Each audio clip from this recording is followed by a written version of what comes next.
सबसे पहले चर्चा कर लेते हैं चीनी लैपटॉप मोबाइल की जुड़ी हुई खबर की। खबर आपके सामने सुर्खियों में है। Government restrict import of laptop, computer, tablet, तीनों बंद। 3 अगस्त की सुर्खी, दोपहर में यह खबर आती है, एक्सप्लेनेशन डलने लगता है और फिर चर्चा होने लगती है कि भाई साहब इसकी वजह से इंडिया के अंदर प्राइसेस बढ़ जाएंगी। क्यों बढ़ जाएंगी? क्योंकि इंडिया में चीनी माल सस्ता आता है, इसीलिए तो मंगाया जाता है। अब ये महंगे माल यहीं से खरीदने पड़ेंगे, जो कि भारत को लेकर पूर्व धारणा है कि मेक इन इंडिया होगा तो महंगा होगा, बाहर से आएगा तो सस्ता आएगा। तो इस आधार को दिमाग में रखते हुए चिंताएं होना लाजमी हुआ। ऐसी स्थिति में India restrict import of laptop, tablet, PCs to boost local manufacturing. ये न्यूज भी शाम तक आने लग जाती है एज एन एक्सप्लेनेशन। यानी जैसे ये खबर आई, भारत सरकार ने बैन किया, फिर खबर आई हमारे अपने महंगे हो जाएंगे, तो फिर विकल्प क्या है? बोले हम अपना बनाएंगे। अपना बनाएंगे तो पहले अपना बना लिए होते, फिर बैन किए होते तो समझ में भी आता। ये क्या तरीका हुआ भाई कि आप पहले कह दिए कि नहीं अब तुमको मिलना बंद हो जाएगा, या तो तुम किसी तरह से गलत तरीके से लेकर आओ और नहीं ला सकते हो तो फिर लोकल सामान का उपयोग करो। भाई ये थोड़ा सुर्खी को और विस्तार से जानते हैं। भारत ने HSN 8741 इस कैटेगरी के अंदर आने वाले लैपटॉप, टैबलेट, पर्सनल कंप्यूटर के आयात पर तत्काल प्रतिबंध लगा दिया है। बिल्कुल के दिमाग में सवाल बनना शुरू होगा कि साहब ऐसा क्या है जो इसके अंदर डाल दिया गया। तो सरकार ने इस फैसले के पीछे के कारणों का जिक्र करते हुए कहा कि हम लोग असल में मेक इन इंडिया को बढ़ावा देना चाहते हैं, स्थानीय विनिर्माण को आगे बढ़ाने का हमारा प्राथमिक उद्देश्य है, जिसके चलते हमारे द्वारा आयात पर तत्काल प्रतिबंध लगाने का फैसला किया गया। दूसरे शब्दों में कहें तो केंद्र का यह कदम विशेष रूप से इलेक्ट्रॉनिक सेक्टर पर फोकस करते हुए ग्लोबल मैन्युफैक्चरिंग सेक्टर के रूप में स्थापित करने की महत्वाकांक्षी दृष्टि के अनुरूप है।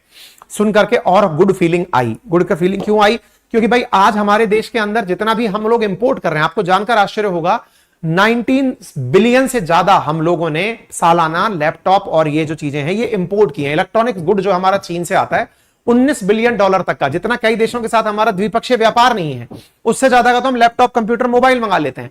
तो ऐसी स्थिति में यह खबर आना और भारत के मेक इन इंडिया को बूस्ट मिलना, और सबसे बड़ी बात मेक इन इंडिया के बूस्ट से किस बात की है?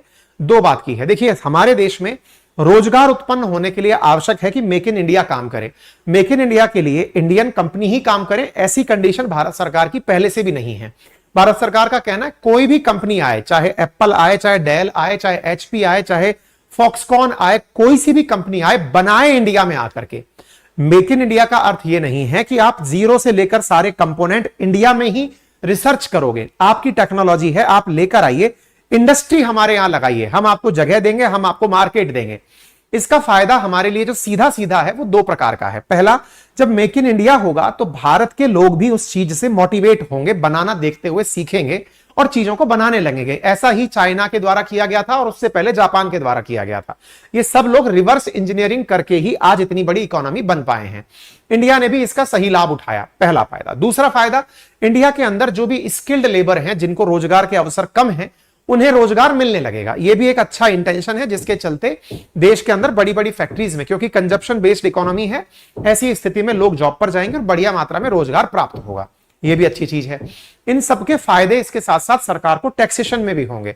जब कोई कंपनी आएगी तो उसका जब यहीं पर प्रोसेसिंग होगा तो गुड्स एंड सर्विस टैक्स में या फिर देश की जीडीपी के अंदर, जीडीपी बोले तो ग्रॉस डोमेस्टिक प्रोडक्शन, जो देश की बाउंड्री के भीतर किया जाता है, देश की जीडीपी में भी उसे काउंट किया जाएगा। अभी क्या होता है, आपका जो इंपोर्टेड गुड्स है ना, वो देश में प्रोड्यूस नहीं हुआ है, इसलिए वो काउंटिंग में भी नहीं आ पा रहा है। लेकिन आप कितना गुड्स प्रोड्यूस किए वो आपकी जीडीपी में काउंट होगा। तभी शायद मोदी जी कह रहे हैं कि अगली बार अगर हम सत्ता में आ गए तो टॉप 3 में इंडिया की इकोनॉमी को ले जाएंगे, क्योंकि देश में ही चीजें बनने लगेंगी तो स्वाभाविक है कि जीडीपी ग्रो होने लगेंगी। ये इसके सकारात्मक लक्ष्य हैं जिनकी प्राप्ति के लिए यह कार्य किया जा रहा है। तथ्य आप यहां देख सकते हैं कि हमने कोरोना काल के बाद 6.25% इंक्रीज कर दिया है। इतना उत्पादन हमने मतलब मंगवाया है, बाहर से मंगवाया। स्वदेशी उत्पादन को बढ़ावा देने के लिए यह सरकार की मजबूत प्रतिबद्धता को दर्शाती है। अब सवाल बनता है कि सर चीन कितना करता होगा? आज अगर हम अपनी बात कर रहे हैं, हम चीन से मंगाते हैं, तो चीन क्या इंडिया को ध्यान में रख करके ही पैदा करता है क्या सामान? जी नहीं। चीन ने दुनिया का कितना मार्केट कैप्चर किया हुआ है उसका आंकड़ा आप US मिलियन डॉलर्स में लगाकर देखें। दुनिया के लिए 2,04,529 मिलियन US डॉलर, यानी कि एक प्रकार से लाख कितना, 2 लाख मिलियन डॉलर का चाइना अपने यहां से एशिया पैसिफिक रीजन के अंदर कंप्यूटर डिवाइसेस 2021 में एक्सपोर्ट किया। इसके जो सेकंड बाद में है वो है हांगकांग, जिस पर भी चीन का ही इनडायरेक्टली कंट्रोल है। यानी चीन का जो state to state control theory जो है, उसके बावजूद हांगकांग पर चीन का अपना एक कब्जा है, उसका सेकंड नंबर है। तीसरा नंबर थाईलैंड का आता है, जो कि एक आसियान कंट्री है। चौथे नंबर पर ताइवान है, जैसे चीन किसी ना किसी तरीके से अपना कब्जे की चीज सोचता है। आप सोचकर देखिए, दुनिया के और देश कहीं गिनती में ही नहीं है। हम लोग कहां पर पड़े हैं, कौन से पायदान पर पड़े हैं, हमारी गिनती जो है ना वो बिंदी के रूप में दिखाई पड़ती है। आप सोचकर देखिए, इतना ज्यादा कहां 222 मिलियन यूएस डॉलर का हम लोग प्रोडक्ट करते हैं, एक्सपोर्ट करते हैं। ये लोग 2 लाख यानी इंडिया से लगभग 1000 गुना ज्यादा ये प्रोडक्शन करते हैं। आप इससे अंदाजा लगाइए, 1000 टाइम्स ज्यादा प्रोडक्शन है इनका। ऐसी स्थिति में इंडिया अगर ये स्टेप उठाता है तो ये भारत के लिए अच्छा होगा। आप सोचकर देखिए कि भारत में जो टोटल इंपोर्ट होते हैं ना लैपटॉप्स के, भारत के Q3 के रिजल्ट 2022 के शो किए जाएं तो 73% हमारा लैपटॉप है ना वो हमने चाइना से मंगाया है।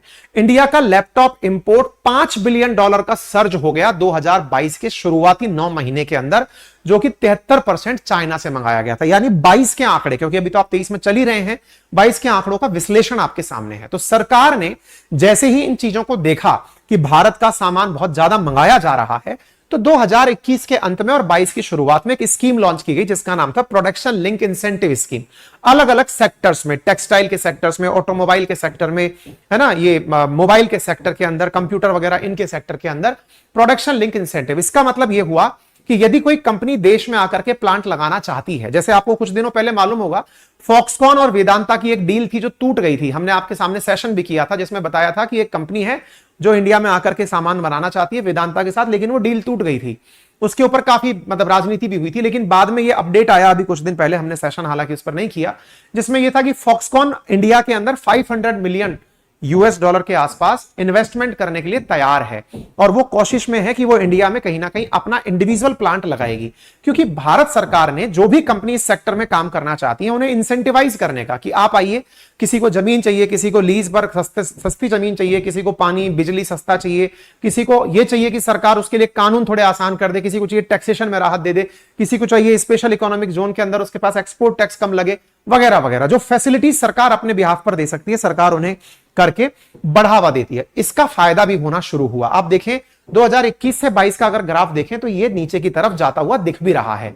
हालांकि इसके पीछे के और भी बड़े कारण हैं, जैसे देश में कोरोना की लहर धीरे धीरे 22 में चली गई, जिसके कारण से जो ऑनलाइन बेस्ड इकोनॉमी थी या फिर जो इंटरनेट डेटा पर काम करने वाली चीजें थी, उनका भी उपयोग कम होने लगा। केवल इतना सा प्रयास कारगर था, यह कहना थोड़ा सा जल्दबाजी होगी, लेकिन हां प्रयास किया है तो उसके बारे में प्रयास के रिजल्ट्स भी आ ही जाएंगे। ठीक है।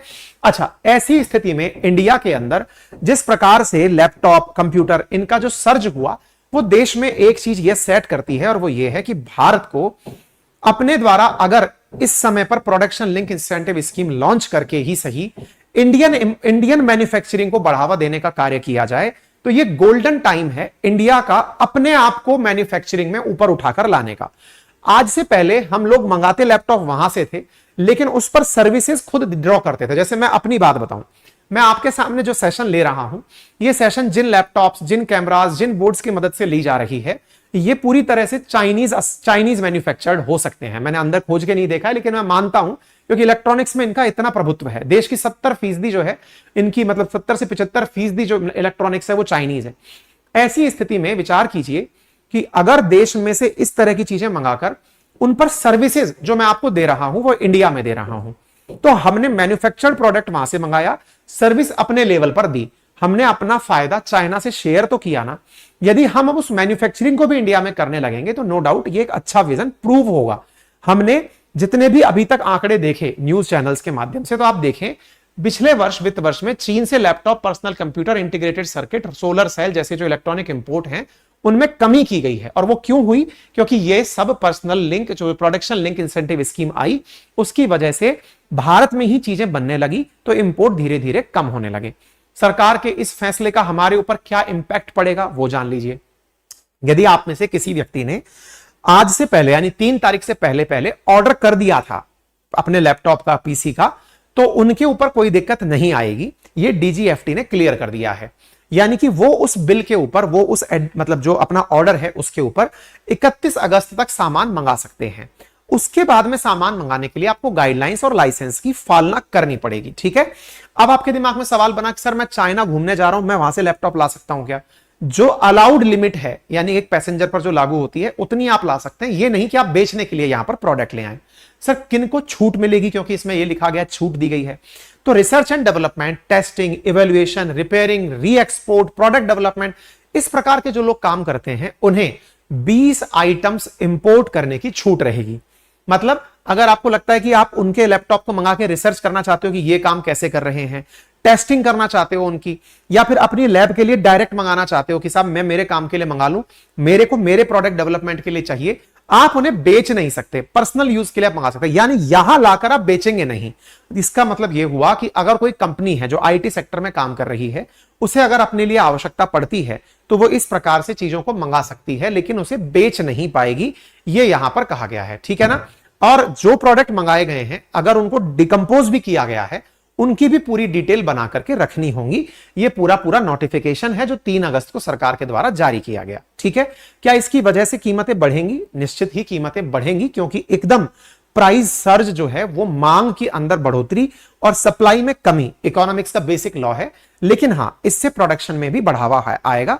कुछ दिनें प्राइस बढ़ सकती हैं, लेकिन उसके बाद चीजें मतलब सेटल हो जाएंगी।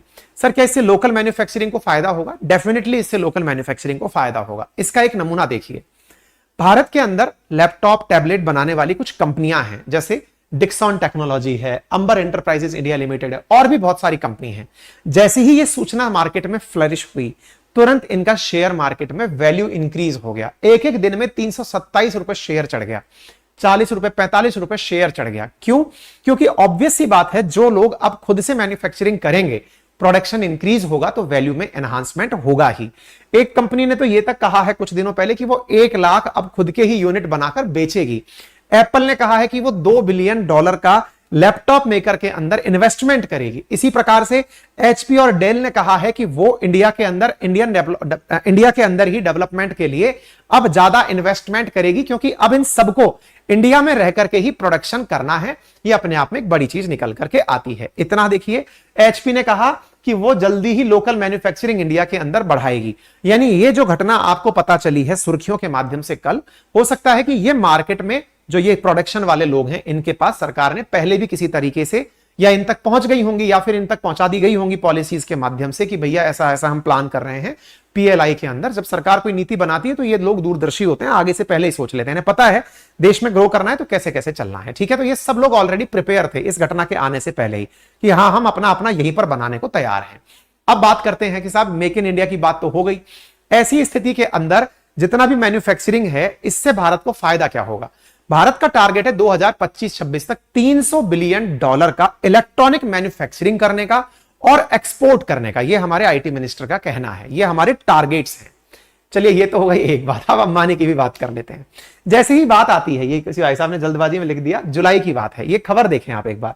Reliance Jio Book laptop on sale for 16,499। यहां पर न्यूज आती है, आप 2 दिन पहले की खबर देखते हैं, क्या आता है? रिलायंस के द्वारा 16,499 का लैपटॉप जियो बुक के नाम से लॉन्च किया जाता है। हर जगह की सुर्खियां बन जाती हैं साहब। सुर्खियां बन जाती हैं तो साहब मीम मार्केट तो चलना ही है कि 1 तारीख को सूचना आई है कि जियो बुक लॉन्च हुआ है और 3 तारीख को इंडियन गवर्नमेंट ने बैन कर दिया लैपटॉप मैन्युफैक्चरिंग, लैपटॉप को मंगाया जाना। इसका मतलब मेक इन इंडिया के नाम पर अंबानी को बढ़ावा देने के लिए यह कार्य किया गया है। यह मार्केट में ट्रेंड होने लगता है। लेकिन जब इस बात की थोड़ी और पड़ताल की गई तो इसमें थोड़ी और जानकारियां निकल कर आई, और वो क्या है? ये जो अंबानी भी लैपटॉप दे रहा है, ये भी चाइना में ही बनकर आ रहा है। आप अगर कंट्री ऑफ ओरिजिन देखें तो चाइना लिखा हुआ है, और कहां बना हुआ है तो यहां पर देख सकते हैं हुनान प्रोविंस के अंदर ये बनकर के आ रहा है। यानी अगर अंबानी का लैपटॉप भी आपको 16,800 में मिल रहा है तो वो अब बनकर के इंडिया में ही मिलेगा तो संभव है। यदि वो बाहर से आकर के बिकता है तो वो अलाउ नहीं होगा। एक प्रकार से आप इसे रिवर्स भी कह सकते हैं कि क्या भारत सरकार के द्वारा अंबानी के ऊपर कोई मतलब एक तरह से रोक लगा दी गई है? क्या भारत सरकार अंबानी से नाराज है? क्यों? क्योंकि ऑब्वियस सी बात है कि आपने 1 तारीख को लॉन्च किया है और 3 तारीख को सरकार ने प्रतिबंधित कर दिया कि चाइना से आप मैन्युफैक्चरिंग गुड्स नहीं ला सकते, और लाकर इंडिया में तो बेच ही नहीं सकते।